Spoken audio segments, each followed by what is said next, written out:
Welcome to Choose Views with Richard Chew.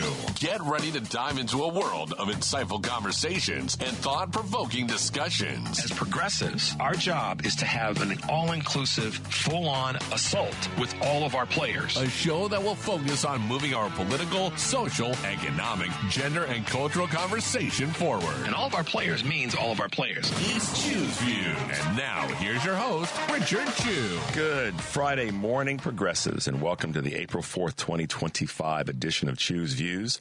773-763-9278. Facebook Live, TuneIn Radio, YouTube, and iHeartRadio is where you can find us and stream us and all that good stuff. Email me at richard@wcpt820.com. I've been getting your emails and trying to reply as best possible. Sometimes they're short replies, but at least I can say, hey, thank you for your contributions. Catch me on Substack and catch all of our shows by subscribing to our WCPT podcast on Apple Podcast or Spotify. That's where you can get Choose Views, short versions and long versions. Joan Esposito, live, local, and progressive, driving it home with Patty Vasquez. The Big Picture with Edwin Eisendrath, Out Chicago, and our other shows and interviews. Check out our heartlandsignal.com digital platform because there is lots of good stuff there. Today, on Live, Local, and Progressive, Joan Esposito will be talking taking your calls for the first half of the show, and then talking to Congressman Mike Quigley, Anders Croy of Florida Watch, Amy Parnes, senior political correspondent at The Hill, and co-author of Fight Inside the Wildest Battle for the White House. Live, Local, and Progressive, that's Joan Esposito today, 2 to 5 p.m. here on WCPT. Tonight, driving it home with Patty Vasquez, Patty will be joined by guest host Joe Kilgallen, and their guests include Janie McCumber of Griot of Midwest Forest Bathing. Driving it home, of course, with Patty Vasquez, none other than weekdays 5 to 7 p.m. here on WCPT AM 820, Heartland Signal website, TuneIn, and, of course, YouTube and Facebook. Monday, we'll be talking with strategist Mike Nellis to talk about some of the latest political news. Looking forward to having him with us. And, of course, catch our podcast, Choose Views, featured interviews. And you can find my recent interviews with CTU President Stacey Davis Gates, Kristen Carl of the Fair Share America. Kristen Carl has really been doing some great work this week. So check out her work and, of course, our interview there. And then Chicago historian Michelle Duster from last week. So great stuff for you guys to check out over at heartlandsignal.com and click on my face. And guess what? Boom, you'll have the stuff you need. So there you go. There you go. It's Friday, guys, and we are happy to be here. Happy to have been with you this past week, and we've had the unique opportunity and blessing to have so many wonderful folks here on the show. And just to kind of do a quick recap, yesterday, of course, Joan and I were able to talk about the great Tom Skilling and the work that he's done in meteorology, or as us regular folks say, just giving us the weather. And but she had a chance to hear Tom speak about the importance of NOAA.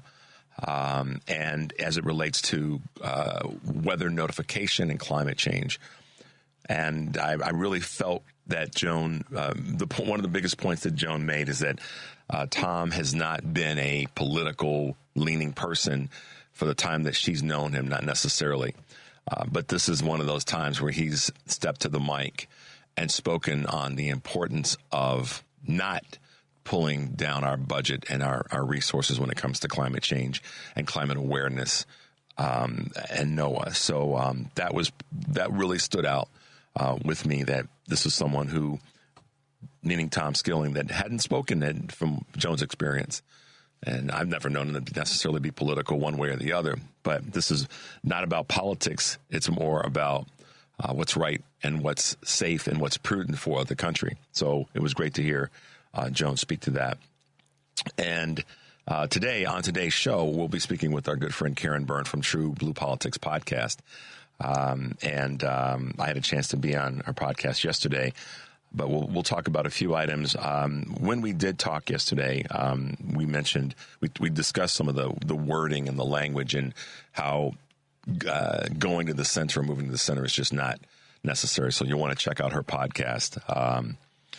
And we'll talk about that a little bit today. Also, this is, you guys have been waiting for this in many ways. And the 7:30 hour, we'll have Chicago Mayor Brandon Johnson, who is, making some moves, doing some things. And we'll talk a little bit about that. And we'll also talk about some areas that he needs to strengthen up and shore up, in my observation. And we'll get into that a little bit this morning with the mayor, and also his view of some of the more national things that are impacting those of us here locally, but also locally wherever you are in the country. The mayor's a good voice in that space. We had a chance to talk to Sarah Feigenholz, who's an Illinois state senator, and Representative Carol Ammons, another Illinois state representative.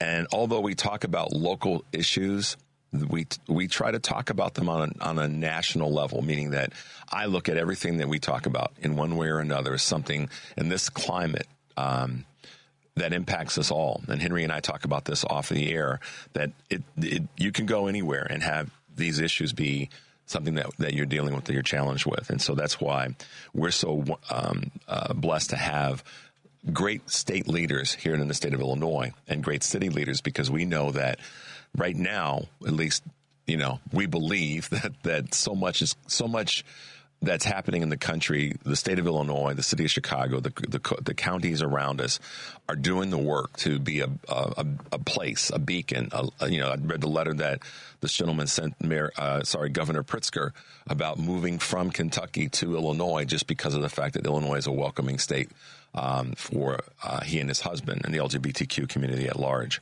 So when we have state representatives on, we're always and state senators here in Illinois, we're always happy to have them on, because they may be talking about a local issue, but we know that issue is important, and probably is important for someone that's in Los Angeles or Boston or Houston or Miami. So thanks to those folks who were with us this week. As I mentioned earlier, Kristen Kroll was with us talking about taxes and, for the Fair Share America. Representative Debbie Myers-Martin. And we had Representative Anna Moeller on. So we do our best, guys, to have folks that are speaking to local issues, but also how they play in the bigger scheme of things in the country. Because right now, Washington, I'm not going to say Washington. That's too broad, and it's not really accurate. The current administration, the Trump administration, is dragging us in a direction that we don't need to go. And I'm going to kind of pivot a little bit, talk a little bit about a couple of quick items from Choose Views News. But that's just simply how we want to state it. The current administration is dragging us in a direction that we don't need to go. And what's happened in the last 48 hours with regard to our financial markets, if you didn't have an indication, that should be one. Tariffs, Henry, let's talk about it. Let's see what's happening here in Choose Views News on this Friday, April 4th, 2025. Stocks plummeted and the dollar sank on Thursday after Donald Trump's tariff agenda roiled global stock markets and escalated fears on an economic downturn. The S&P sank over 4% at 3 p.m. Eastern Standard Time, putting the index on track to erase $2 trillion in market value. But among major indexes, the NASDAQ recorded the sharpest decline, slumping over 5% as large tech stocks tumbled. Meanwhile, the U.S. dollar fell more than 2% against the euro, Japan's yen, and Swiss franc. Turmoil spurred investors to seek safe havens, driving a rally in bonds and sending shares of regulated utilities higher. There's nothing there about winning America, Trump. Seismic economic moment is what many are calling this. Expansive reciprocal tariffs imposed by the U.S., imposed by Donald Trump on all of the trading partners on Wednesday triggered these concerns about, what could be a third global recession in 20 years. Under Republicans, by the way, in case you guys didn't know. On Wall Street, business leaders and analysts describe having flashbacks to the onset of COVID-19 and the pandemic and the ensuing flatlining of economies around the world. This is a devastating blow. By brewing a trade war, the fallout leads us to savings concerns, retirement ages being changed, and the list goes on. companies that count on cost of tariffs. This is another one. Apple is on track to lose $290 billion in market value. Thursday, based on the expectation, I should say from Thursday, its overseas production of iPhones, iPads, and iMacs will take an outsized hit because of the newly announced tariffs. To make up for the higher costs associated with the tariffs, it's estimated the tech giant may have to raise the price of $1,000 phones to $1,300. Footwear and apparel brands, too, are being pummeled by the tariff news. Ralph Lauren, Lululemon, Nike are all set for major declines. It's hard for me to read these because I just want to scream. I really do. Layoffs surged to a new record high. Layoffs in March surpassed 275,000, a near record-setting figure topped only by those for April and May of 2020 when the pandemic shut down much of the economy, according to data that was released yesterday by outplacement firm Challenger Grain Christmas. Department of Government Efficiency, which is working to shrink the government, was responsible for the majority of the cuts. While other jobs data remained stable, federal layoffs for the month were up 672% from a year prior. So I hate reading these. I'd rather scream, but rather than scream, let's try to get some things done. And the Senate is pushing hard to make their efforts heard. Senate Democrats particularly are trying to pounce and move to strip Donald Trump of this tariff power. So there you go, guys. A couple of shoes, news, views on this Friday morning. I like Fridays to be as upbeat as possible, so we'll take a quick break. And when we come back, we'll get you some things to do this weekend here in Chicago. The number is 773-763-9278. This is Choose Views, and we'll be right back. It's Choose Views with Richard Chu on WCPT 820, Chicago's Progressive Talk. Progressives, welcome back to Choose Views, 773-763-9278. You can also hit us with the text. You can give us a phone call, and most definitely pass us on to the folks that you, like I've said so many times, that are out there that may be, concerned, struggling, maybe in their silo, and see if by passing on information you can at least give them some additional hope. So there you go. All right. For those who are in Chicago or maybe on your way to Chicago this weekend and you don't know what to do, what can I go and do? I'm in Chicago, this big, wonderful city. Well, the 41st Chicago Latino Festival is kicked off yesterday, in fact. It'll be running for 2 weeks. 41st edition of the festival will take place through the 14th with opening and closing night screenings at the Davis Theater. Check out that event, the International Latino Cultural Center, 542 South Dearborn. Something to definitely do. If you're a baseball fan, you can make your way to check out the Cubs versus the San Diego Padres. That's this weekend, of course, at Wrigley Field, 1060 West Addison. And if you're looking to do something more when it comes to theater, Moulin Rouge is going to be at the Cadillac Palace Theater. Pop the champagne. That's what you can do. This great musical that's won 10 Tony Awards. Will be a great opportunity for you to get out and about and, get a little artistic flair put on you. And that's at 151 West Randolph here in Chicago. The Robot Block Party at the Griffith Museum of Science and Industry. Robots being celebrated this week at the Science and Industry Museum, 5700 South DuSable Lakeshore Drive. So make your way there. That starts and will be an interesting, I'm sure, exhibit, whether you're into robots or not, just something to see the technology. And you can't go wrong if you're at the Museum of Science and Industry. You can make a day of it there. Also, the Chicago Music Theater Festival taking place at the Chopin Theater, 1543 West Division. Join them for the 2025 Musical Theater Festival, which I think you'll probably enjoy. And this month, Frida Kahlo's Month in Paris, running through July, but just got kicked off this week at the Art Institute this past week. So make your way there. And if you're into house music, that's me. Henry's laughing at me. a chosen few DJs house music event that's going to take place at View Rooftop 133 East Cermak Road here in Chicago. So make your way over there. It's a great spot to go and get some music in your blood. That's taking place tomorrow. And last but not least, the Almost Summer Stand-Up Comedy Bash will be taking place at the IO Theater, 1501 North Kingsbury. Of course, if you're here in Chicago, you know where that is.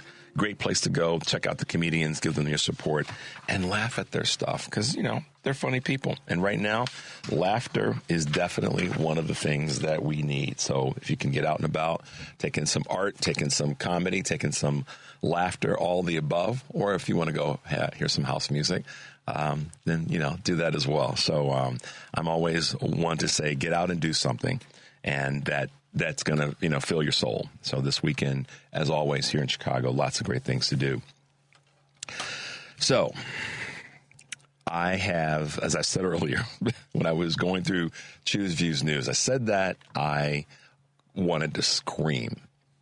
And the scream part comes from how so many people in a matter of hours, yesterday and the day before, the impending announcement of the tariffs and then the announcement of the tariffs and what that's done, $2 trillion in value. I have this little, and Henry and I have a couple of clips we're going to get to you before our good friend Karen joins us this morning.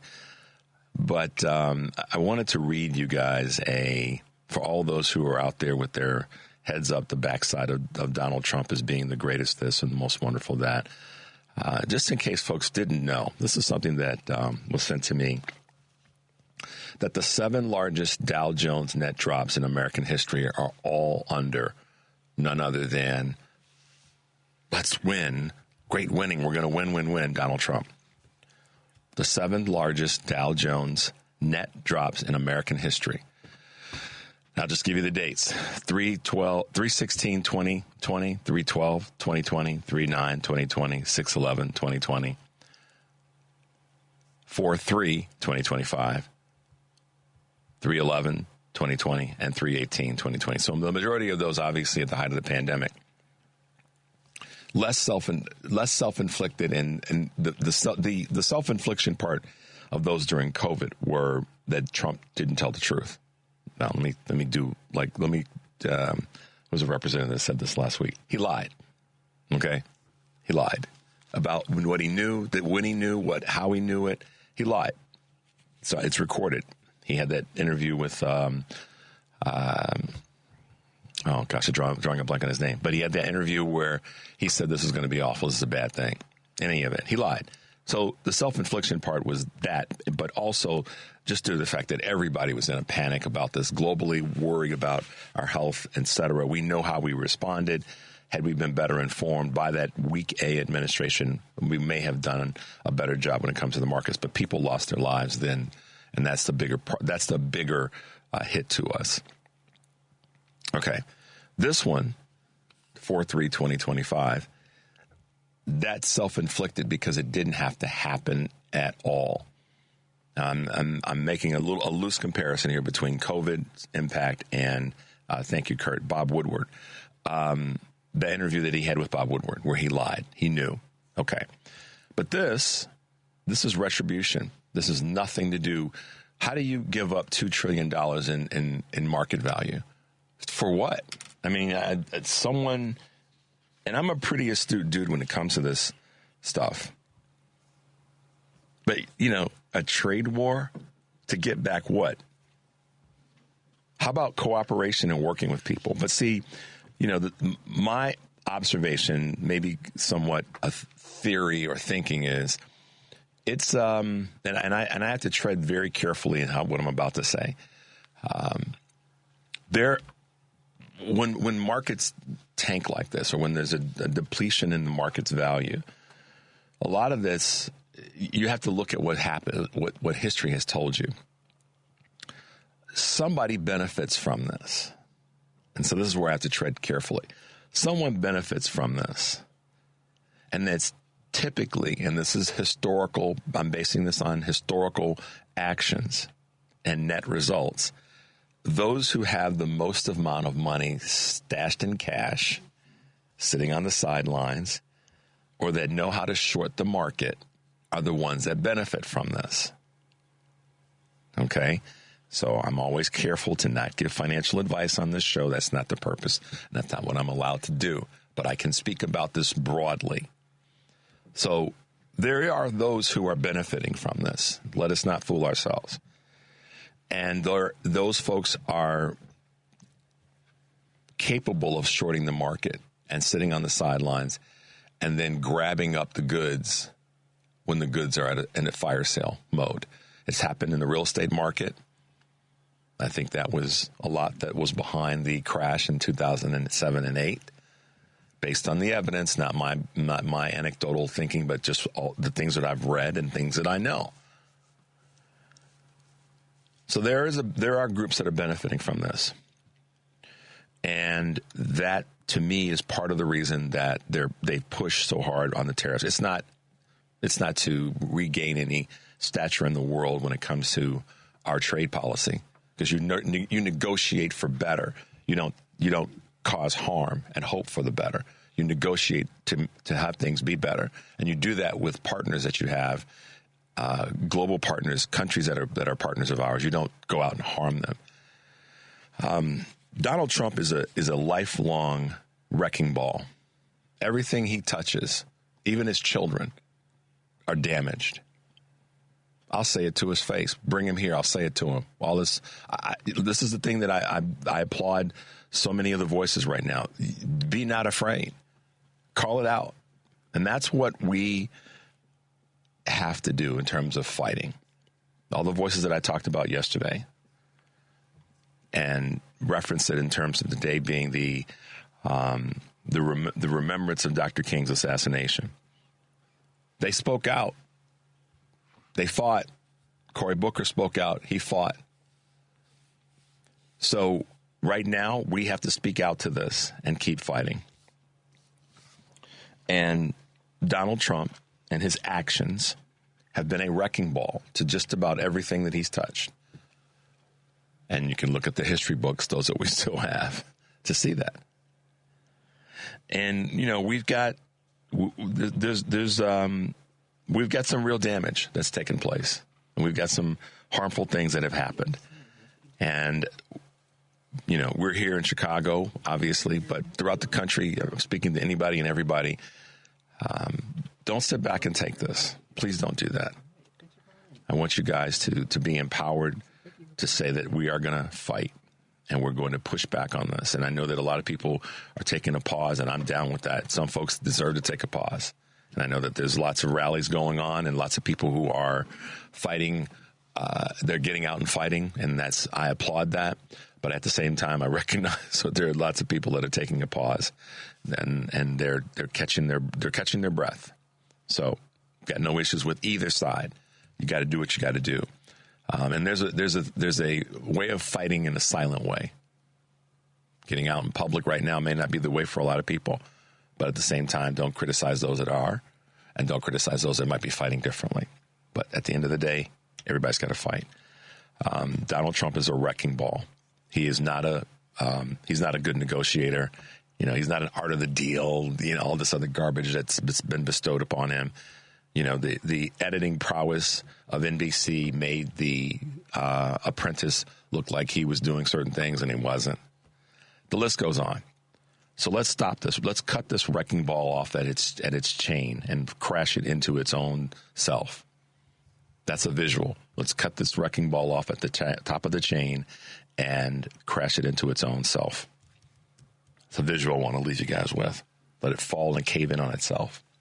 And we can do that by fighting, not by sitting back. That's not going to happen. We got to knock it down. And that's what I want to see happen, because I'm tired of seeing people in pain because of this wrecking ball and this awful administration and the global impact that it's having on people that we know and that we love. Let's take a quick break, Henry. When we come back, we'll be talking with our good friend Karen Byrne from True Blue Politics Podcast. The number is 773-763-9278. This is Choose Views, and we'll be right back.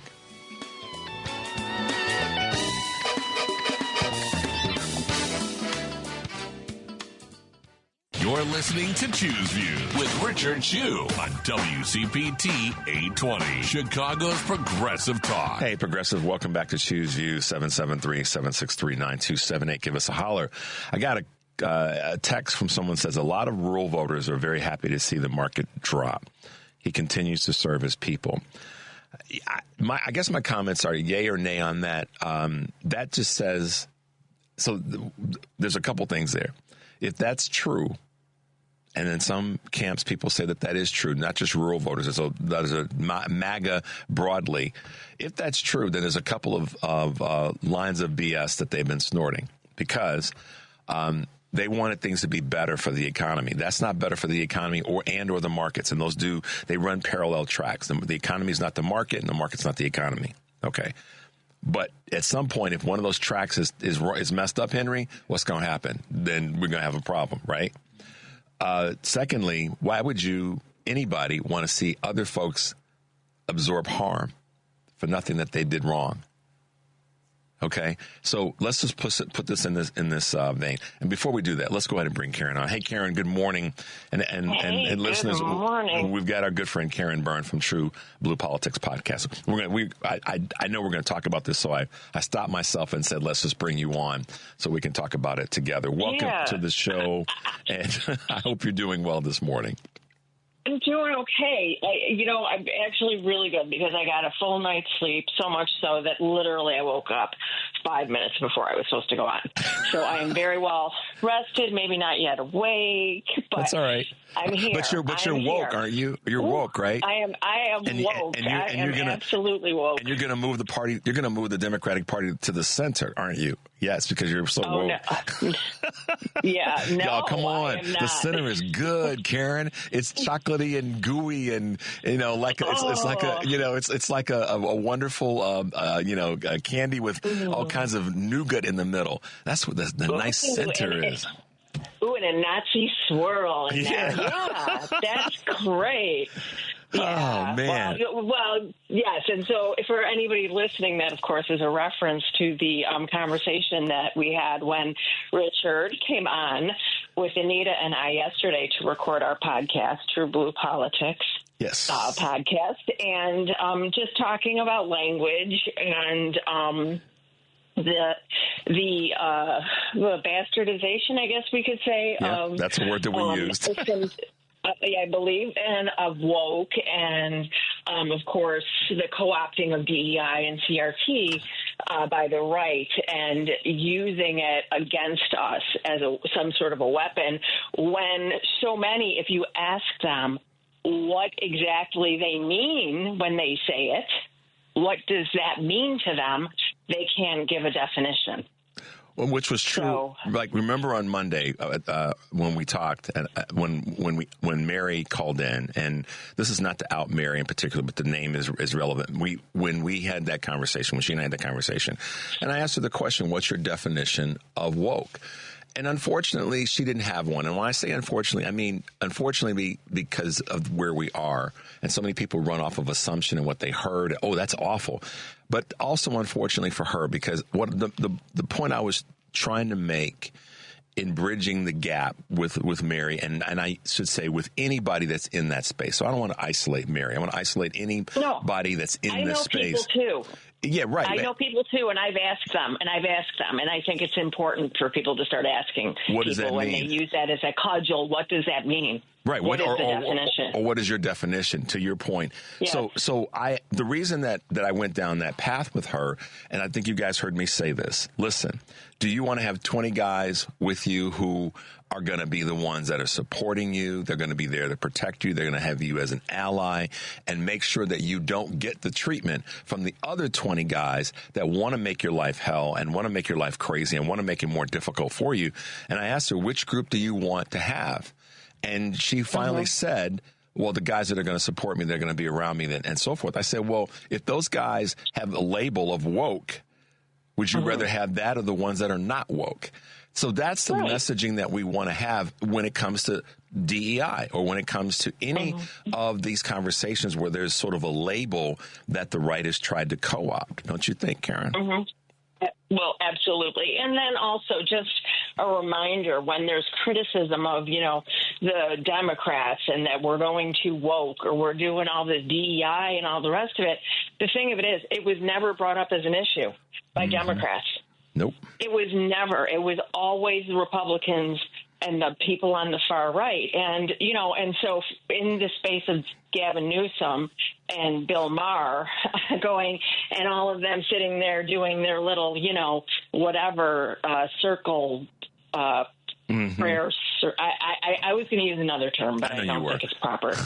Okay. But when they want to go on there and at the expense of being anti-trans and going after the woke left, I'm not interested in going to the center. Nope. I'm not. I am not. If the center means that we're going to further marginalize people who are not only marginalized in the broad population, but within their own community, I'm not interested in doing that. I'm not interested in going to the center if it means that Black Americans lose their rights, if their HBCUs lose their funding.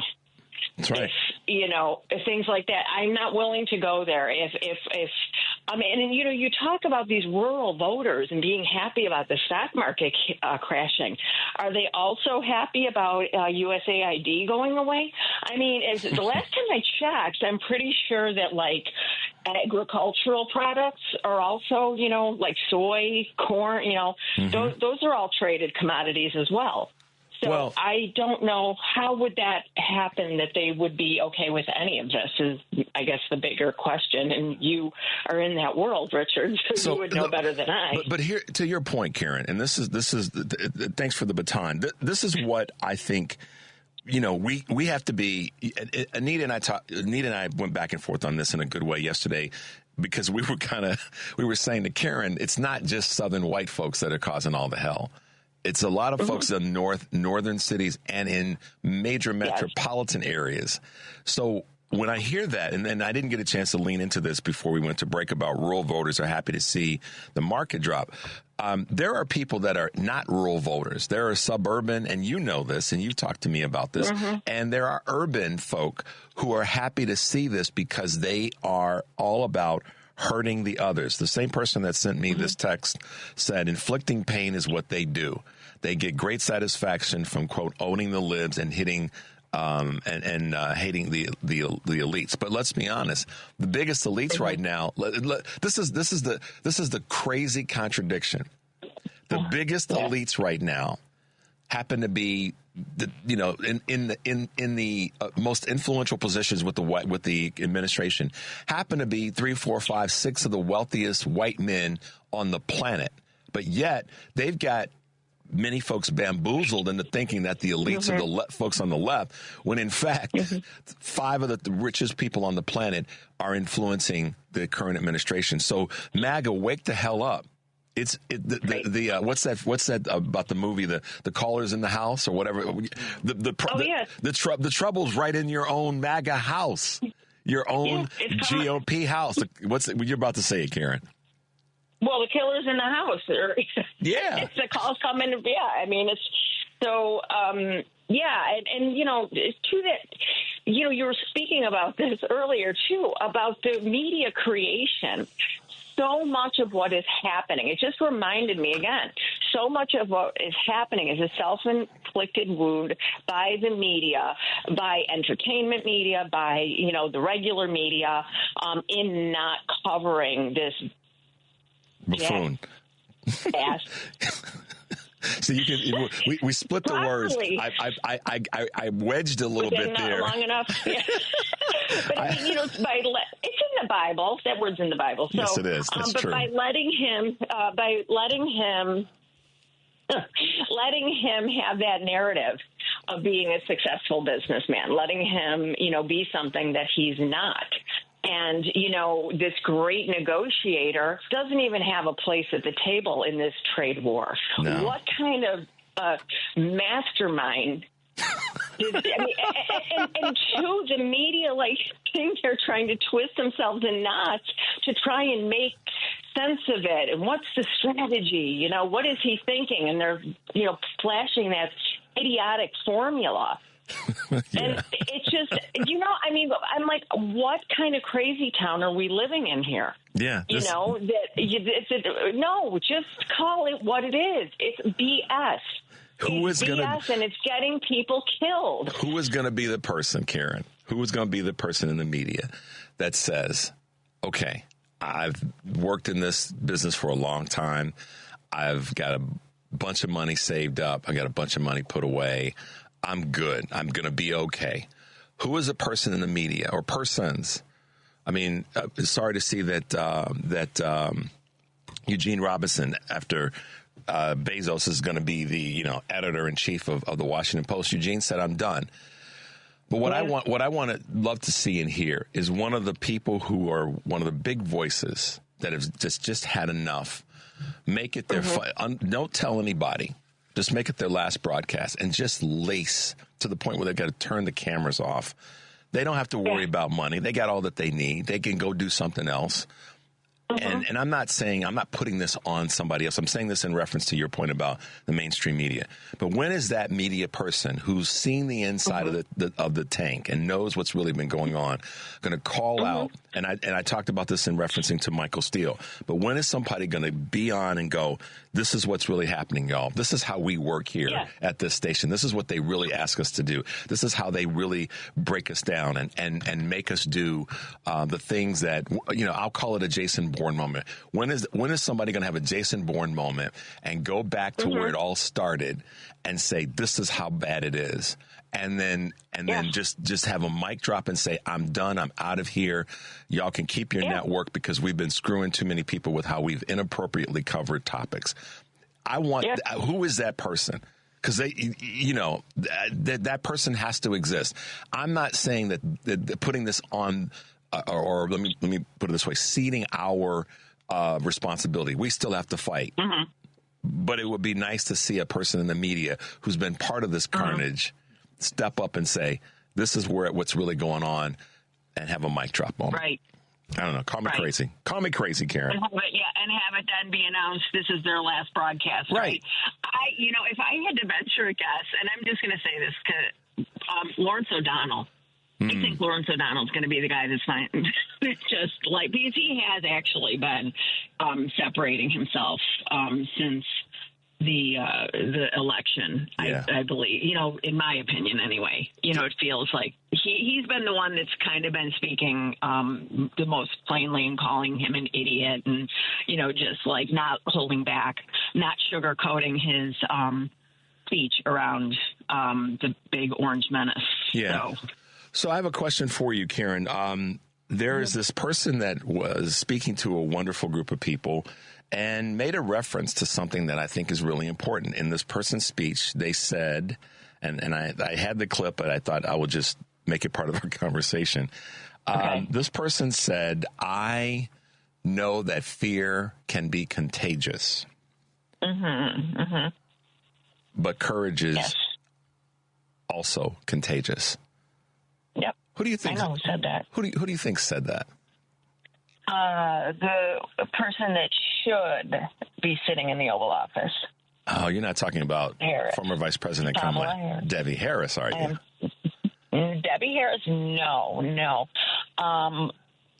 I am talking about the other Harris who does not have a heart of glass. No. Her name is Kamala Harris. I said her middle name as well. So I missed it. That's okay. That's all right.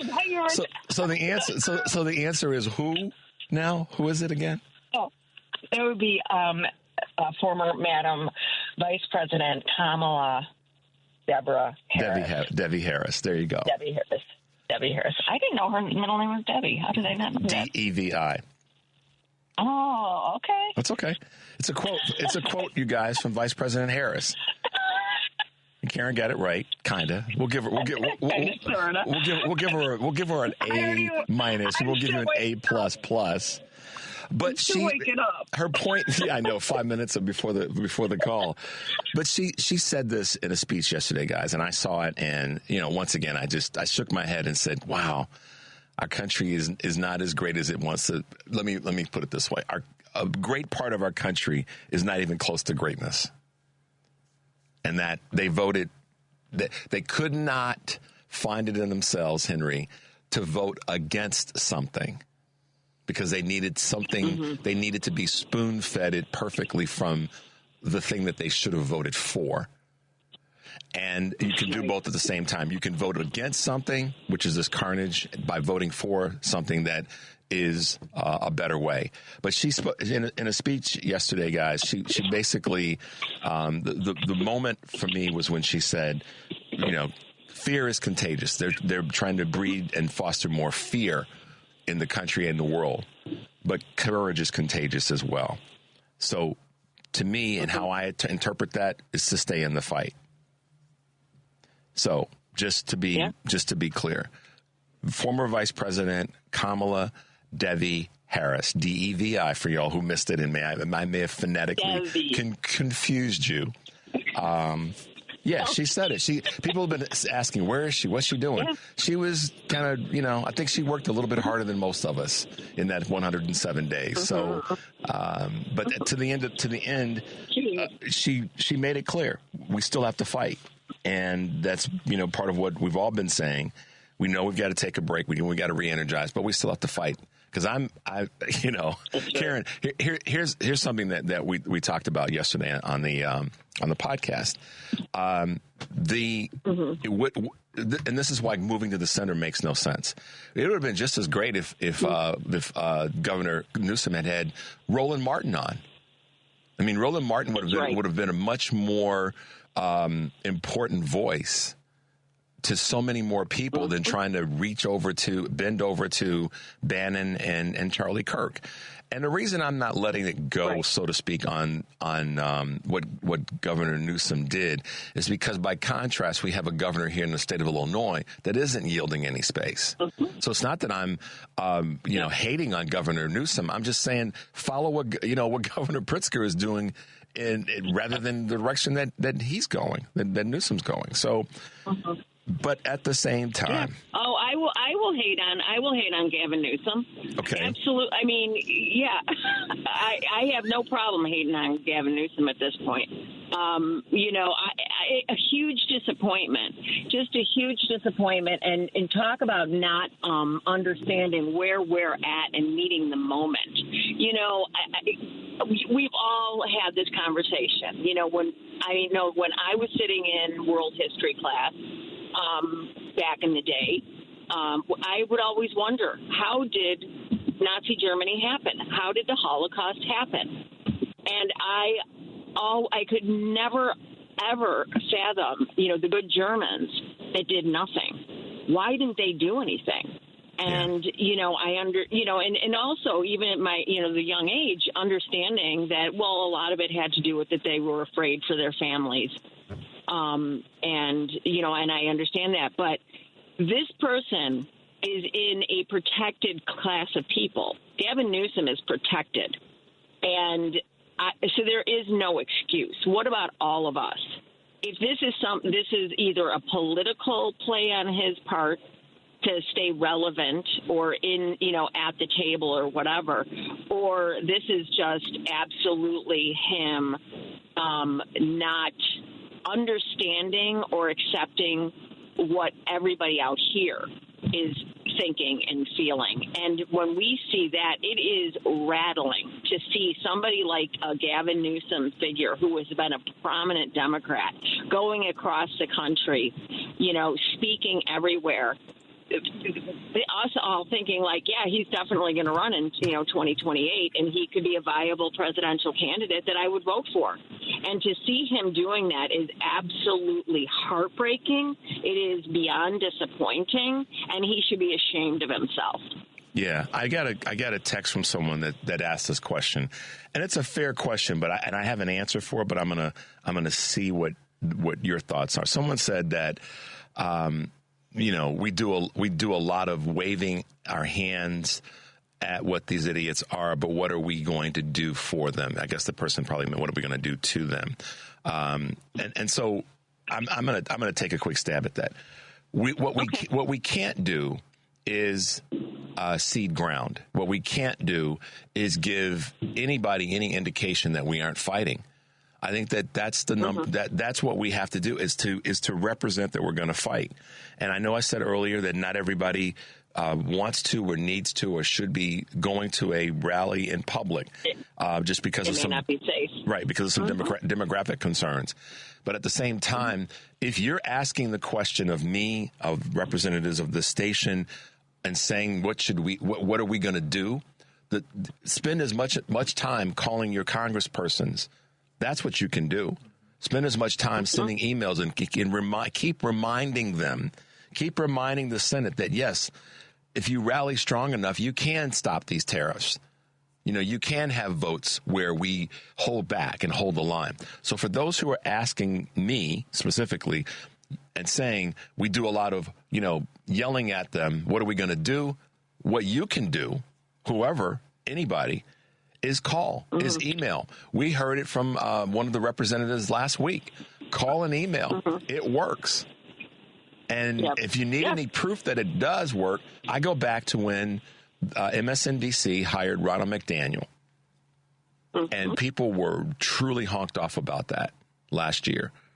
And calls and letters and all the rest got her removed from that post. And we've seen others that have talked about this on this show that have said that we know that calls and emails and texts do work. If they didn't, then they wouldn't be telling people to not, the Republicans wouldn't be telling other Republicans to not go and do town halls. So for those who've asked that question of me, that's what I think you should be doing or can be doing. Karen, what say you? Well, and I say that I will go to when they were trying to repeal the ACA and people occupied the Capitol building and called. They said that they were getting the most calls that they had ever received on that topic. And I do think, to Madam Vice President Kamala Harris, her point, it is contagious. When the first Women's March happened, and I had a coworker, and she said, what's the point of it? What do you guys hope to accomplish with it? And I said, it's important for the world and for people around the country to see it. And because to her point, it is contagious. And when you see that, people are out in the streets, if people haven't been paying attention, it alerts them to the fact that, hey, something's not going on that's correct, and maybe I should need to find out what are they doing, what are they in the streets for, and then that helps to inform people of, hey, look what's going on around here, and then gives them also permission and safety to come out and walk with us and fight with us. And it does matter. It absolutely does matter. It matters because it shows the world, it shows our communities, it shows, other parts of the country that we are not okay with what's going on here, and that there is something to fight and there is something to be upset about. And I don't call and yell necessarily at if that's who they are that we're yelling at. The representatives, they're there. They should be expecting to be petitioned by their in caucus by their their constituents, right? Absolutely. They're there to work for us. So I'm not going to necessarily yell at my Democratic leadership, but I am going to call them up and tell them when they're doing something right. And I appreciate it. Keep it going. And when they're doing something that I want them to fight harder, like as in the case of Dick Durbin, then I will call and let them know that as well. So, if that's the they that they were speaking of. And whether the they is, whoever the they is, and, oftentimes we don't know the definition, but whoever and whatever that means, we still have to take it upon ourselves. I mean, going back to what Senator Booker was saying, or at least trying to articulate earlier this week, does the country mean enough to you to fight for it? And if it does, then, you take it by the reins and you say, okay, I'm going to do my part.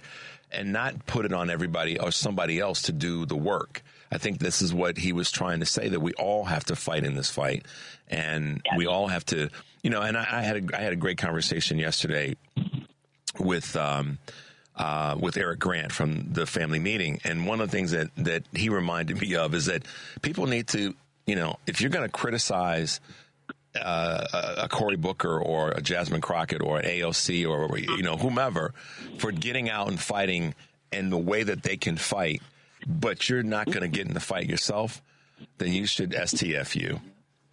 Because if their way of fighting may not be perfect, but it's better than somebody sitting on their behind and not doing a doggone thing. And that's one of the things that's why I keep coming back to this, Karen. We have to make sure we don't yield to the center or tack toward the center, because that's actually dangerous. It's treacherous waters. And we have to fight for what's ours and keep our territory. And I guess, the folks that know this, we have to protect this house. We have to protect this territory. We have to protect this space. Yeah, no, we sure do. And, and for those people that are not, either able or want to get out because there is inherent danger, that the way to go is economic boycotts. There are ways to protest. That's resistance as well. Use your, the power of the purse and withhold your money from these companies that are capitulating and yielding. And, shop local, shop, with people that and trust. Yeah. Costco, stand by the big company. If you're going to do a big company, buy your gas at Costco. It's worth it. It's well worth the price of admission to go to Costco. And if you, are like, oh, I'll never eat that much food. Well, what we're going to do in our family is we're going to go together and we're going to buy a bunch be the cost and split the food up. And then also in that process, find somebody that may need that, may be in a situation where you can do business with a big company and share in that experience with somebody that might need that help. So, I think that's definitely something that can be done. Karen, we're coming up on the top of the hour, and it's awesome for you to be with us this morning with the little bit of sleep that you got. So we're glad that you were awake and ready to go, because Karen's woke, y'all. She's woke. I am woke. I'm woke. I'm going to be more woke when I get my cup of coffee. All right, well, go get your cup of coffee. Welcome back to Choose Views with Richard Chu on WCPT 820 AM, where facts matter. Take it away, Richard. Hey, progressives, welcome back to Choose Views, 773-763-9278. Always good to chop it up with our good friend Karen Byrne from True Blue Politics Podcast. It was nice to be on the podcast with Karen and Anita yesterday. We don't, I know you guys hear me say this a lot, and I respect that you... for lack of better words, put up with it. But I'm not yielding. And so the reason that I speak to fighting every day is because it's what we have to do. I don't want to see anybody in any economic pain or any medical pain or social justice pain. So for me to not fight and not talk about fighting and not try to give suggestions to how we fight would be irresponsible on my part. And like I said, not everybody needs to go to a rally. An outdoor physical rally, particularly at this time. But that doesn't mean that I got a great, let me read this to you guys. I got a really cool text. Let me see if I can get this one back. From JD. And it says, Richard, people can also start, quote, at home. Talk to friends and family who are right-leaning, maybe even MAGA-like, to change. And hopefully try to change their minds. Whatever it takes, that's a great idea. It may not work for everybody. Some people may be of the mindset of, oh, hell no. I'm not talking to any of my family members who are MAGA. But the point is, find the thing and do it. The thing that annoys a lot of folks is when somebody gets out to fight. And I'm using Cory Booker as a current example, because I said I'm not going to let that energy die. When somebody does what he does. Cory Booker stood there for 25 hours plus, and there were people that were criticizing him. I'm like, what the heck? Why would you criticize the dude? Rather than spending your time, wasting your time criticizing him for what he maybe didn't say perfectly and all the rest, get off the sidelines and get in the fight. And if you really do care, if you don't, then deal with the consequences. But don't be throwing darts at him because, he may have said some things that were too nice or that were not the way you wanted to hear. I'm sure there's a couple things that I could have said. He could have gone one more sentence. The one that particularly is not left and is not right. There's right and wrong. And the right currently is wrong. The GOP is wrong. Okay, armchair quarterback yourself to death. But he was fighting. He was showing passionately that he cares about our country. And he uses, so many people, and this is sometimes what does annoy me, Henry, is that too many people talk about what the left leaders aren't doing. And doggone it, the minute they do something, they got to throw some garbage at them. What did you do? What the H did you do? That's what I want to know. You ask Democratic leaders and elected officials to use that platform. He used it. So that's why I keep saying, if you're going to complain about what folks on the left are doing, check your own mirror and see, are you doing anything?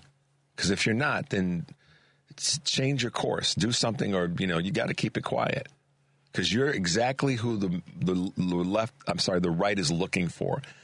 They're looking for that. This goes back to what Vice President Harris was somewhat saying. They're looking because a lot of that's based in your own fear. Let me just tell you, I know this for a fact. Your fear is stopping you from being able to get involved, and I'm not pointing a finger of disdain. I'm just saying that is because it becomes contagious, as Vice President Harris said. But courage is contagious as well. I mean, what did he get? 300 plus million likes, and their phones were flooded, et cetera, et cetera. That's contagious. So let's lean in that direction rather than always, criticizing. I'm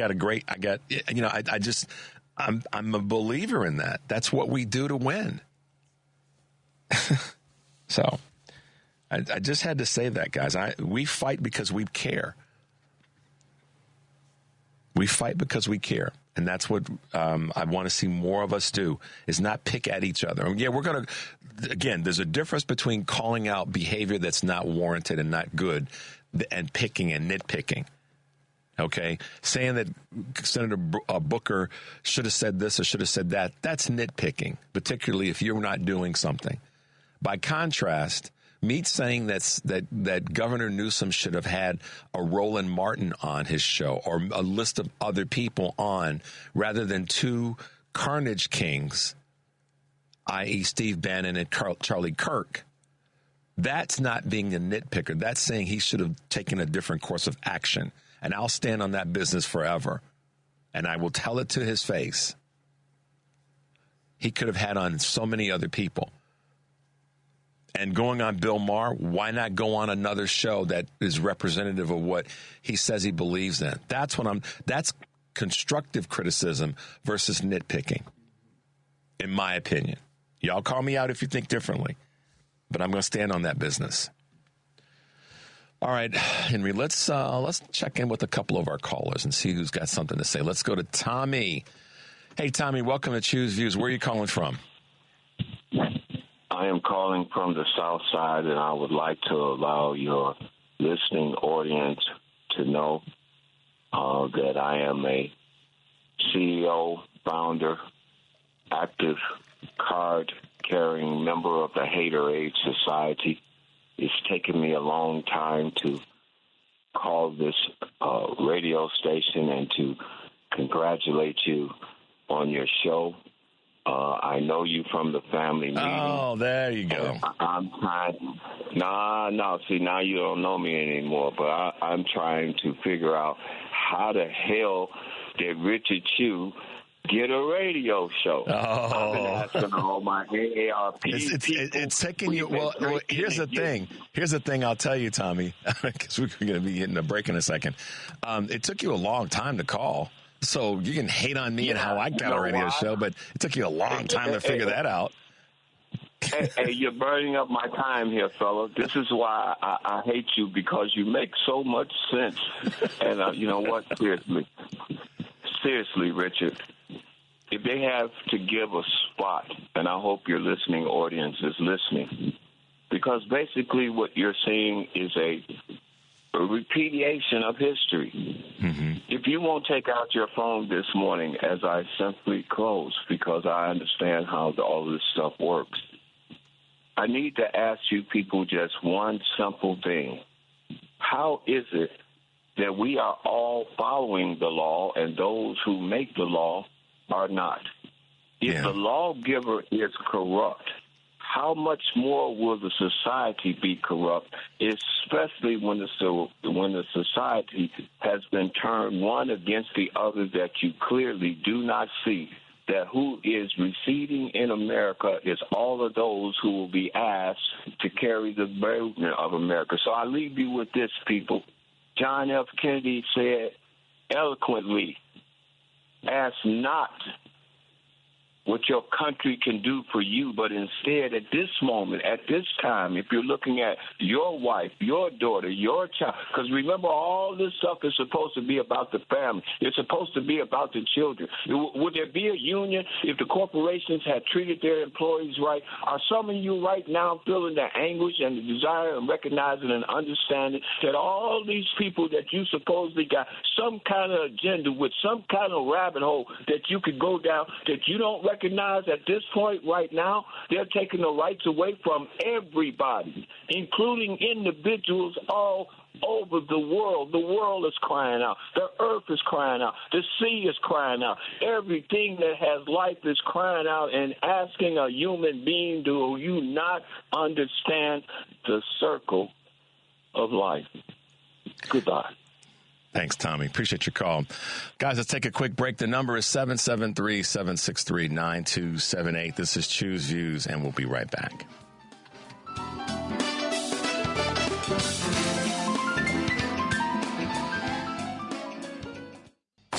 It's Choose Views with Richard Chew on WCPT 820, where facts matter. Hey, progressives, welcome back to Choose Views. Haven't heard from Tommy in a long time.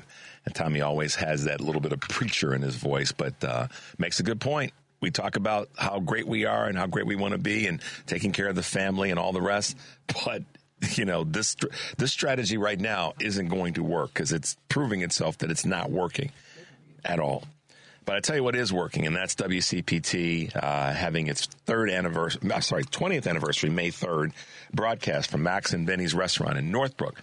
But we hope you'll all tune in that day. Tickets are sold out, unfortunately, to between 11 and 3 to hear Hal Sparks, Patty Vasquez, Scott Duff, Joan Esposito, and I will be broadcasting live with special guests. The event is sponsored by Max and Benny's, Fazio Insurance, Smart 265, the Democratic Party of McCain County, the Southland Friends of Labor, Democratic Party of McHenry County, and McHenry County Democratic Women. There you go.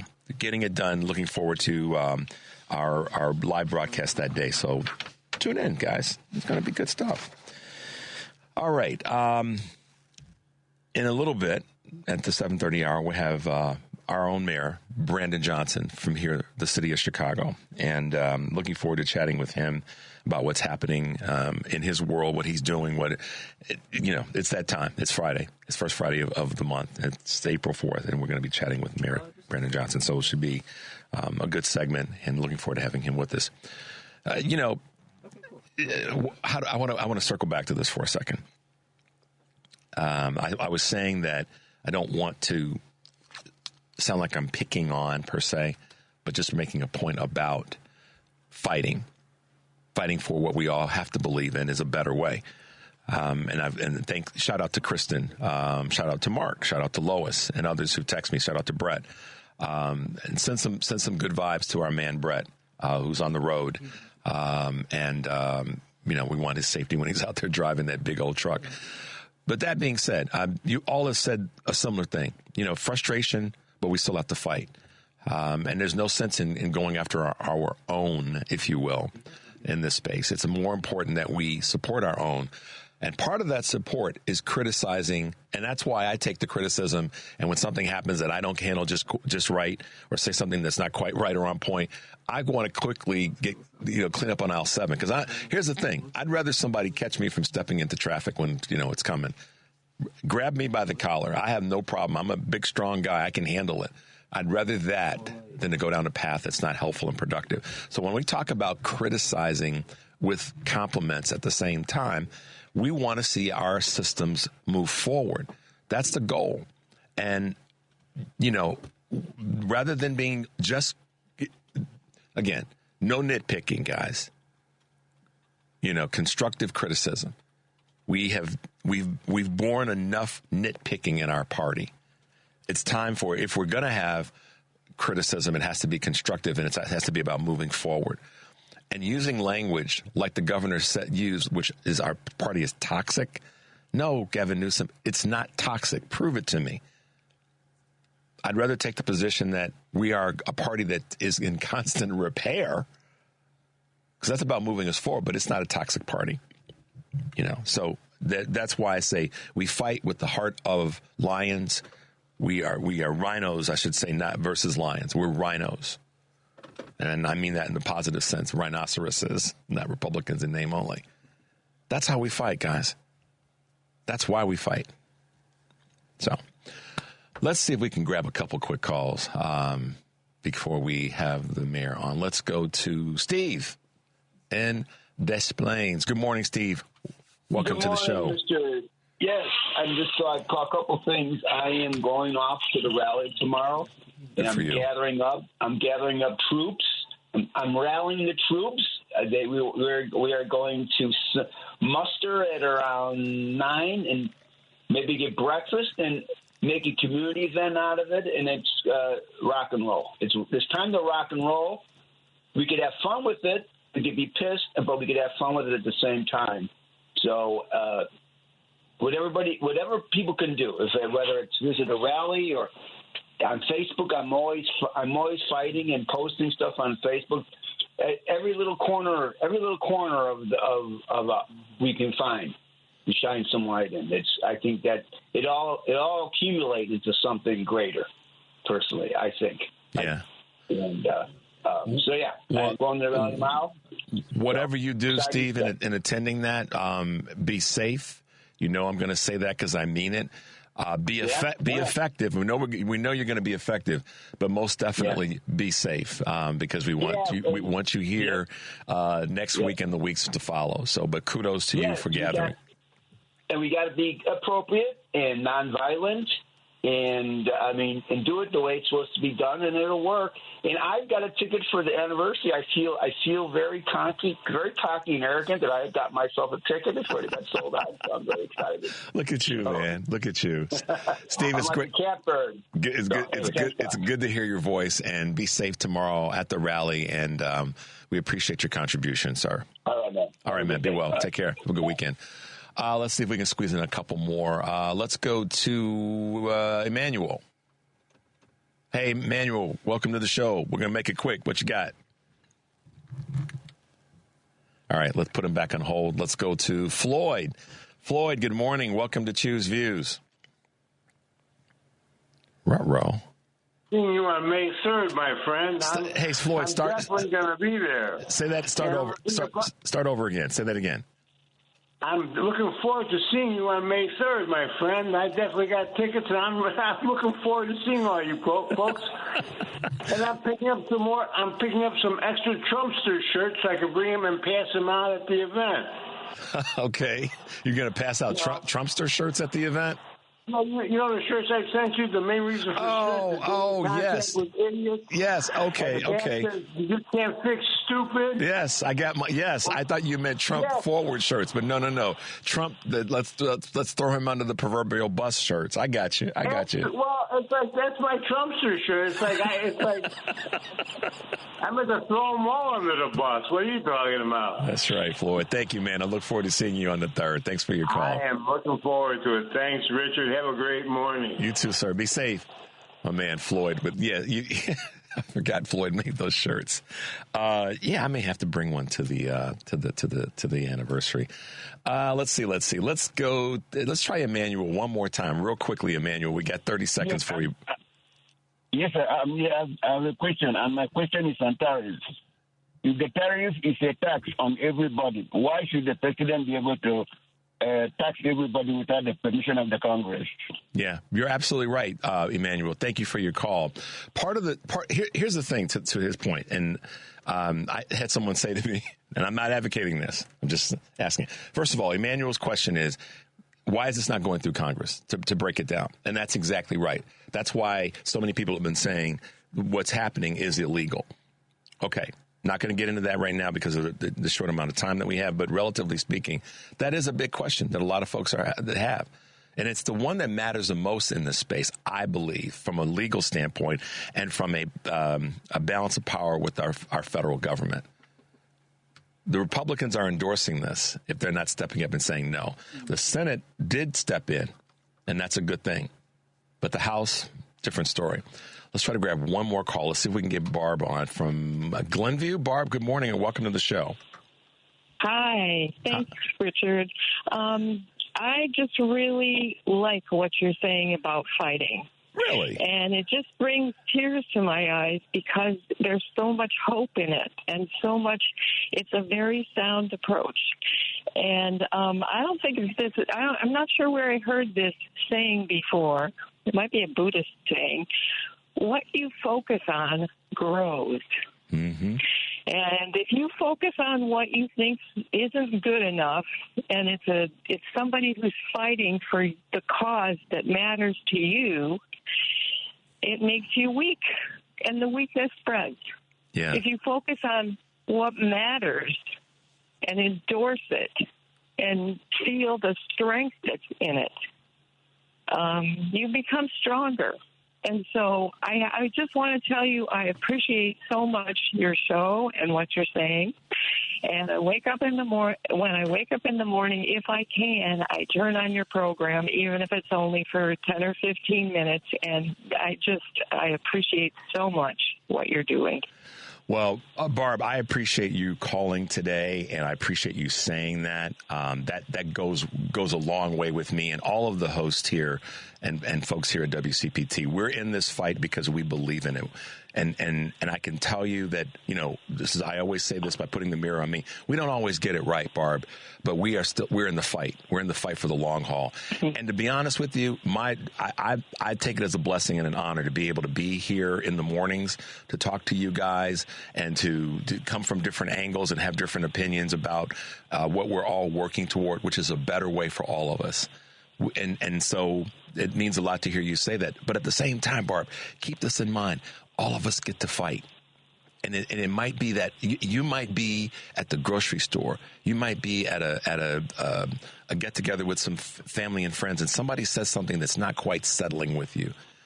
We're at a point now in our country, in our society, where you have to find a way. We have to find ways to say that's not right. I'm going to say something about it right now. And if I lose favor with that person in this moment, I still have to know I stood up for not believing in what they said. Because when we do that, Barb, to your point, and to Vice President Harris's point, it becomes contagious. Does that make sense? Yep. Yes, it does. And I personally have found a way to do it. And it's almost, it's just doing it with some kind of goodwill, not necessarily towards what a person is doing, but goodwill towards all the people who I know agree with me. You can make a joke. Oh, well, that's one way to look at it. That's something you can say to somebody and they get it. Yeah. You don't have to say anything more. That's right. So Barb, thank you for the call. Well, we appreciate you. We appreciate your contribution this morning. Have a good weekend, okay? And stay tuned as best you can. Thanks very much. All right. Same to you. Have a great day. All right. Guys, we're going to take a quick break. I'm going to get a sip of coffee because after we come back from the break, we will have with us none other than our own mayor, Brandon Johnson of the city of Chicago. This is Choose Views, and we'll be right back.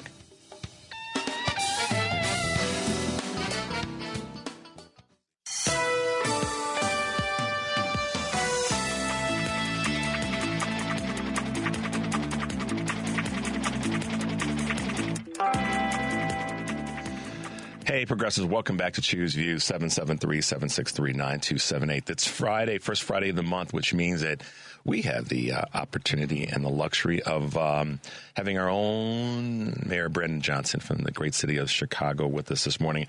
I have a clip I want to play right before we bring the mayor on. So let's go to the most recent one we talked about with the mayor in Gresham. Hey, good morning, Chicago. We're here on the south side of Chicago, Auburn, Gresham. Today we cut the ribbon on new affordable homes right here on the south side of Chicago. As we continue to build a better, stronger, and much safer Chicago, we do it through the lens of the human right of building more homes. We just broke ground, of course, downtown as well. We're going to continue to repopulate the city of Chicago with working people. So let's continue to work together to ensure that more affordable homes, like what we're doing right here in Auburn Gresham Apartments, can actually take place all over the city. God bless you all, Chicago. And welcome to the show. Good morning, Mayor Brandon Johnson. Hey, good morning, Brother Richard Chu. Not very often do I get a chance to hear myself. Well, you talk enough. Why not?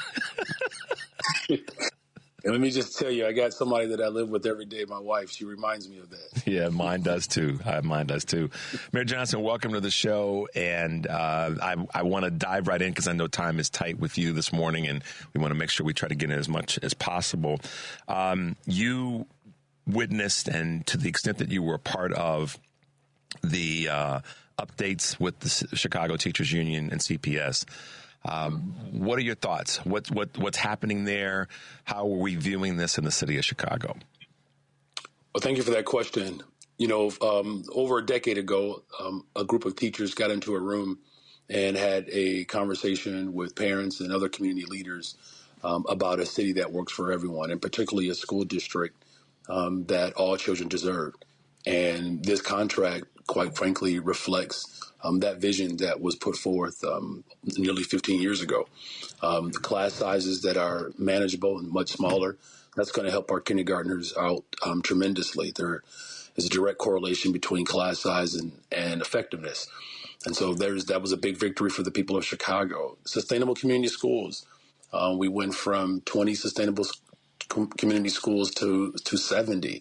I would have preferred, of course, an entire district made up of sustainable community schools, but we're moving in the right direction. And basically, sustainable community schools really provides local control of that community to partner with non-for-profit organizations, community-based organizations, businesses, faith-based organizations to add additional resources to help support that school community.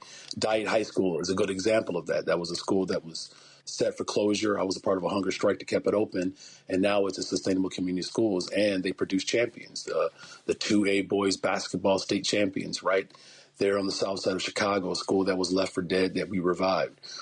We also have protections in there for senior veteran teachers. It's important now, particularly with Donald Trump, who clearly does not value government experience, that there's real protection there. There's protection for Black history. Protection for LGBTQ plus students. This is a contract that the people of Chicago hoped for. And about a week before they settled it, I brought the CEO and the president of the Chicago Teachers Union and the CEO of the public schools into the room. And I said, look, we're not as far apart as people might think, and provided a pathway for them to close the deal. And they did that. First mayor since Mayor Richard M. Daley to actually have labor peace with our schools. I don't often brag about the connection between Richard M. and I, but there you have it. Well, listen, first of all, I appreciate you saying it that way, because we know the history of Chicago, and we're a political city, and what we're doing in the city of Chicago, the state of Illinois, is resonating in other parts of the country. I can tell you that from people that I've talked with. We are, representing what I think a lot of people want to see, and that's working together, coming together, but still fighting for the things that aren't right and that are going to be harmful to not just the city of Chicago, but the country at large. And to that end, and asking you a question about tariffs and these Donald Trump tariffs. These are not government tariffs. These are Donald Trump tariffs. What are you seeing? What is your staff seeing as it relates to how this is going to, if not already, impacting the city of Chicago? It's a terrible idea. It's a very poor policy. And to your point, this hangs directly around the shoulders of President Donald Trump. You know, it is clear that his primary goal is to protect the interest and expand the wealth of the ultra rich in this country and in this world. And these tariffs are going to have a devastating impact on working people in Chicago and throughout America. Chu, the last time we spoke, we talked about, you know, building more affordable homes, and the clip that you just played speaks directly to my commitment to repopulate the city of Chicago with working people. And when you have these type of tariffs, when your exports primarily come in from Canada and Mexico, that's only going to raise type of materials, which then makes everything else more expensive. Again, you know, the everyday person in the city of Chicago who is, you know, focused on affordability, and that means not just rent and their mortgage, but, you know, the groceries and, you know, gas and other basic amenities that we need to just live our day to day. You know, these policies are awful. The last thing that I'll say is, you know, I had a press conference yesterday with, you know, mayors who represent along the Great Lakes and the St. Lawrence River. And I've had a tremendous relationship with the mayor of Montreal, the mayor of Toronto, because there's a strong reliance upon our neighbors to the north and to help grow our economy. And so not only is it going to impact just the price of goods, it's going to impact the trade relationships between the cities in Canada. It's a big. One of the things that I've said, and you said it too, and so many other of our leaders have said, is that this is not about improving our relationships with other countries. This is retribution. This is not calculated. And you said, you know, it's foolishness. It doesn't.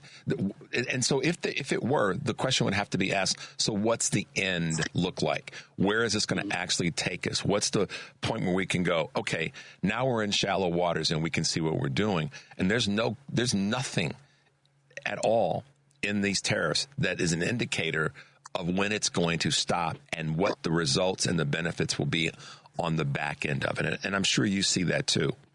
Yeah, you're spot on. You know, this reminds me of the time it's a little vague, but, you know, during the 80s when I was a kid, you know, to see the frustration of my father and my uncles as they were trying to explain to us Reaganomics, that somehow the trickle-down impact would help working people. And we know it was a very devastating time economically. And this just has some, you know, it's obviously far more potent, but it's reminiscent. It's, again, Mark Twain, you know, history doesn't repeat itself, but it certainly rhymes. And when you have the oligarch and the ultra rich who believe that if you take care of us first, we'll make sure that the peasants and the rest of us working people, lower class, middle class, working class folks, it'll eventually get to you. But we are your saviors. We are your providers. And you got to look out for us, and we're going to look out for you. That type of economy just has not worked. And so that's why, you know, I've, you know, put forth a very bold vision around investing $830 million in our infrastructure, because we cannot rely upon the federal government. Again, building more affordable homes, creating pathways for our young people to get a quality education, and it's publicly funded. These are the things that working people think about every single day. Here's how we're leading. And I'm glad you mentioned that. I hope the people of Chicago recognize that we are leading the way. And, you know, this notion that somehow on the back end, that years from now or months from now, we're going to reap the benefits of someone who has never had the interests of working class people in his heart ever at any moment, at any time in his life, that somehow he has found gospel and is somehow going to, you know, look out for the least of these. That's not his orientation. That's not why he ran again. And he is proving to everyone what the people of Chicago have already known, that his interests are tied directly to the Elon Musks of the world, and apparently January 6ers, right? Yeah, exactly. He moved quicker to release people from, who stormed the Capitol than he was to release policies that can actually help day-to-day. The day-to-day experience of working people. Yeah. Mayor Johnson, talk about this for a second in terms of assessing the first quarter of 2025. And let's talk about the I won't say negative, let's talk about the areas of improvement first, and then let's talk about the things that were successful. When you look at this quarter, and from a calendar year standpoint, what are some of the things that you sit back and say in your private moments, I wish I had done that differently, or I wish I had done that better. And don't take the route that so many politicians try to take and say, well, we didn't do so bad. You know what I'm asking. Yeah. What could you, let's, this is you and me. And of course, everybody that's listening. What is it that you say, man, I should have done that differently, or I could have done that better? And then let's talk about the things that you did do well that you feel are successes for the city of Chicago. Look, I mean, there's no secret, that in Chicago that there are some real entanglements within our government systems, right? And our public schools in the city of Chicago is a perfect example of that.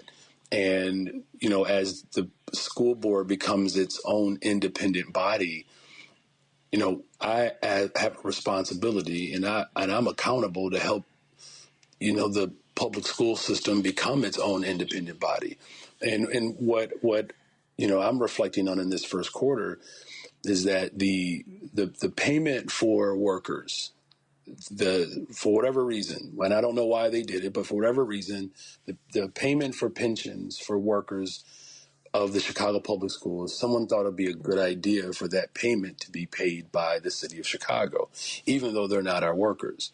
And what I'm reflecting on in this first quarter, how I could have better engaged the Board of Education to understand what their responsibility is ultimately going to be, and that in order for both of our budgets to work together, we have to have some shared responsibility as we disentangle, the reliance of Chicago Public Schools on the city. Now, I know that sounds hyper technical. I'm saying, but it does have, implications for both of our budgets. And here we are, going into the second quarter, and it's a matter that we have not entirely solved. It's solvable. And again, I'm going to hold myself accountable to make sure that what I inherited, that we transform it. And so it's one of those things where I have not given up on it, but it's something that we weren't able to resolve in this first quarter, and the issue did not go away. Got it. All right. So pivot for us to a couple of things that you can say. If you pick two things and said, man, we got that right, what would be the top two things that you say we got right? Because there are others, but pick the two that you say we got that right. Yeah, and it's interesting that you ask that way because, even with your first question, I have an easier time reflecting on what we don't do well. And maybe that's just human nature versus what we got right. Because my wife, she teases me. She's like, you're the only person who wakes up with good news and you're in a bad mood. It's like the other day, it goes like, we got a teacher's contract for the first time without a strike or even a strike authorization. And in my mind, I'm going, why did it take us so long? You know what I mean? Because I'm thinking like I got other things I got to get done. But, I am very proud of the fact that, there is a settlement, a teacher's contract that reflects the values of working people. I mean, people, I think, underestimated those of us who pushed back against the Emanuel administration as he was closing schools and defunding our public education system, firing veteran teachers, and closing down mental health clinics. That was a very tumultuous time, and it wasn't ever in our thought or mind thinking that somehow that if we push back hard enough, I would become mayor of Chicago. I mean, I think we were thinking if we pushed back hard enough, we could actually have a contract that reflects the values of working people, and we did get that. We did move significantly in a positive direction, and I believe that there are a lot of things that we got right there. 100 librarians, 400 teachers' assistants. I mean, these are going to really help our children succeed. And I think the other point that I made earlier about repopulating the city of Chicago with working people, we broke ground, and we can talk more about it, but we broke ground on a number of investments. But the thing that I know that we've gotten right in this first quarter, our Department of Planning and Development, we've secured almost $8 billion in the first quarter for new development. That's $8 billion.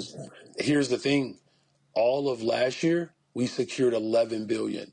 So we have already almost surpassed our economic development and planning and for housing and other economic development for the city of Chicago. We've already almost reached our combined number of last year, which last year, by the way, was $11 billion. And that number was bigger than 2022 and 2023 combined.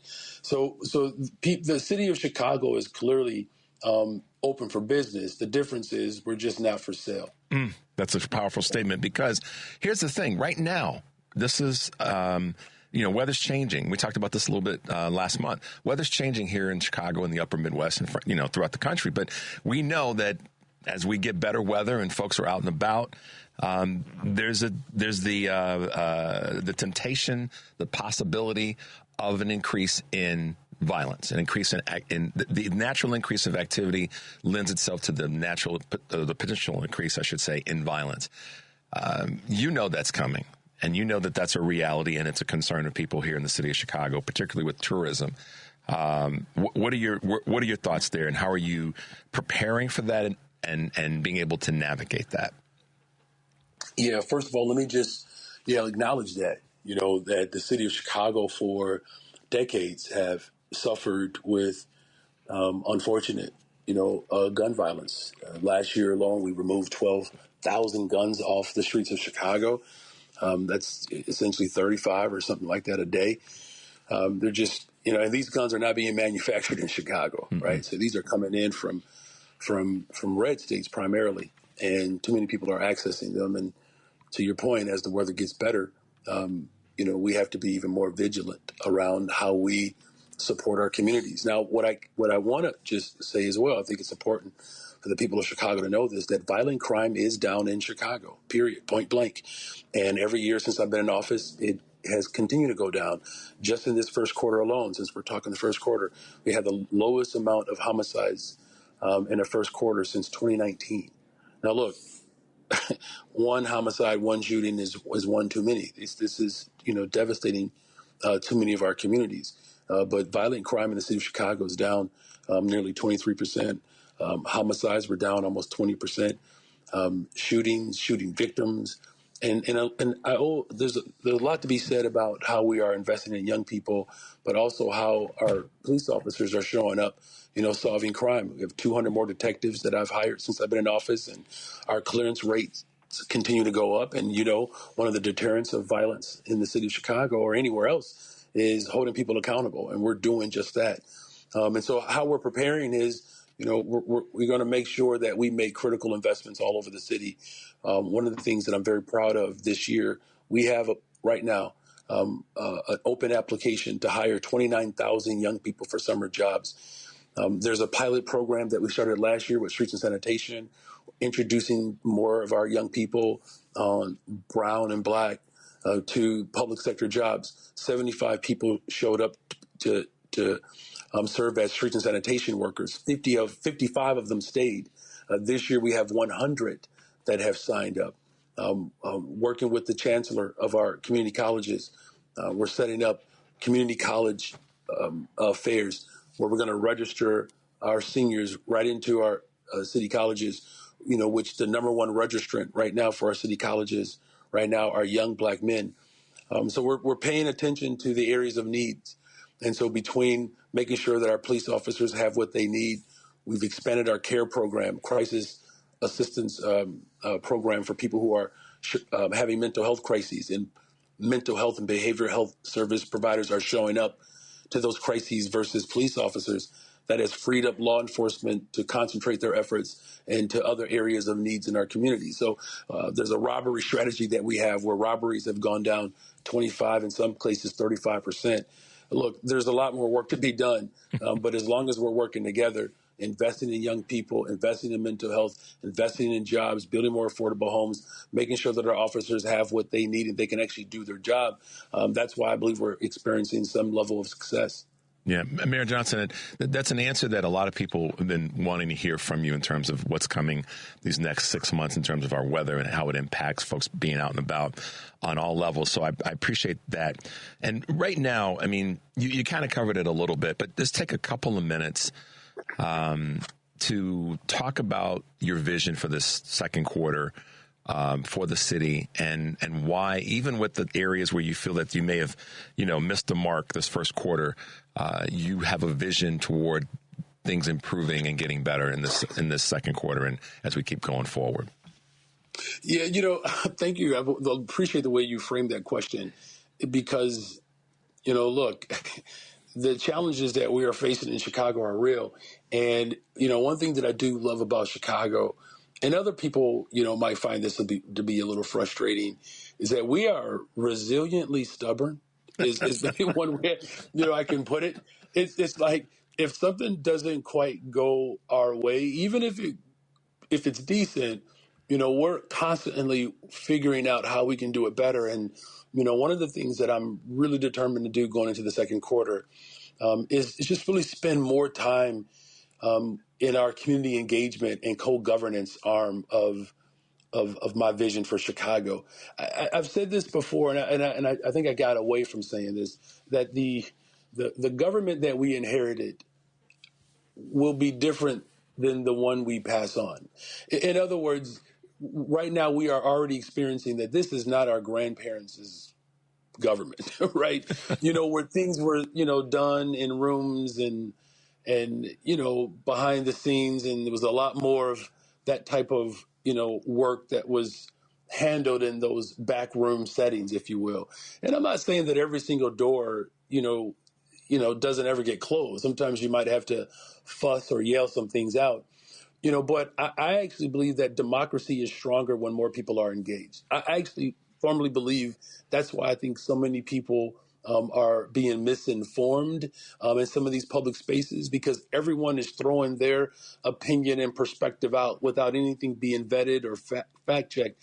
And what I've instructed my administration to do is, my transition report said that we're going to develop a co-governance model so that more and more people can be activated and can not just be activated, but informed in a way that allows them to make great decisions. And so we're going to see a lot more. The city of Chicago is going to experience a lot more of that co-governance model. And all of our departments are being charged to participate, whether it's public health, whether it's community safety, whether it's Department of Family and Support Services, whether it's our budget team. So we're going to have more community budget meetings so that the people of Chicago can get an early look into what challenges that we have, but the opportunities that will be there as well. I want more and more people to know what's happening in Chicago. If there's anything that frustrates me in this role, it's meeting and coming across people who could have benefited from a service that they didn't know existed. Yes, absolutely. And that I want to say this and ask this question. I always try to end every show with a positive, forward-thinking outlook. And you're a locally elected official, but you have a national voice. And so for anybody that's listening to this show, this segment, anywhere in the country, what can you say to them, and what do you want to say to them about the future, not just of Chicago or in Illinois, but the country at large? Yeah, look, the city of Chicago has a long history of fighting for freedom and liberation for working people. For many people who may not know, but a couple of years ago, I was elected on this day, but this was also the day where Reverend Dr. Martin Luther King Jr. was assassinated. And the freedom movement that came north really began to provoke this country to not just pay closer attention to the failures of our government, but to really speak to the opportunities that our government can bring to people. And that opportunity was really centered around housing. And to know that someone like, Al Raby, a former social studies teacher like myself on the West Side, invited Dr. King to come to Chicago to fight for housing. So here was a teacher, right, fighting for housing, right, which with this contract, by the way, I should have mentioned that was settled, provides stronger connections between CPS and the city of Chicago and connecting families to services, including affordable housing. And just to see the full circle and the manifestation of a generation ago that believed what Dr. King essentially said that if you can figure it out in Chicago, we can do it anywhere in the world. And that's what I would say to the nation. As we build more affordable homes in this city, we're doing that. Almost 4,000 of them within the first 20 months, 1,800 under construction. We'll have another 4,600 affordable homes within the next 18 months. Our Missing Middle program that is being piloted in the North Lawndale community where Dr. King stayed, in Inglewood, where developers are accessing city-owned land where they're building multi-units that they live in. And so not only will they be able to live, but they'll be able to rent and build generational wealth. 6 developers, 5 of them who fit within our minority and women-owned developers, 3 of which are women of those 6, that the affordable housing push that Dr. King came to Chicago to highlight. We're seeing the manifestation of what he believed a generation ago. And we're going to continue to do that. As I said, $11 billion just through our planning commission, $8 billion just this year alone, 37,000 construction jobs. So we're putting them to work. You know, Dr. King was in Memphis fighting for working people, our streets and sanitation workers, and we're growing our streets and sanitation department with young people from the west and southwest and northwest sides of Chicago. And then finally, public education. You know, we've invested more in public education locally than I think any other city across America. And it's not even our direct responsibility, but we support our public schools with over $1 billion just from the city of Chicago. So between education, creating more jobs, and of course, building more affordable homes. Dr. King was assassinated because he was fighting for working people, and he came to Chicago with that very fight. And he said, if we can do it in Chicago, we can do it anywhere in the world. And guess what? We're doing it in Chicago. So world, America, it can be done. What a great way to look at this. And on this anniversary, if we want to call it that, kudos to the legend and the history of Dr. King and so many other great leaders. Mayor Johnson, thanks for being with us, and keep up the great work. We're going to keep pushing you. And as I say, we're going to be critical and complimentary at the same time, because I believe in our city, and I believe that we're going to be able to be that shining light to move this country forward. So thank you so much for being with us today. Oh, you're welcome. And everybody, let's have a great and happy and a safe weekend. Absolutely. Be safe, Mayor. We'll talk with you soon. Bye-bye. Bye-bye. All right, guys, listen, we're wrapping up the show today, and all I can tell you is the fight is on. Stay in the fight. Stay engaged. Don't lean back and say, it's going to be all right. Lean in and fight hard. And if you need a place to come, you can come here. Take a deep breath, guys, and make your life count. We'll see you next week.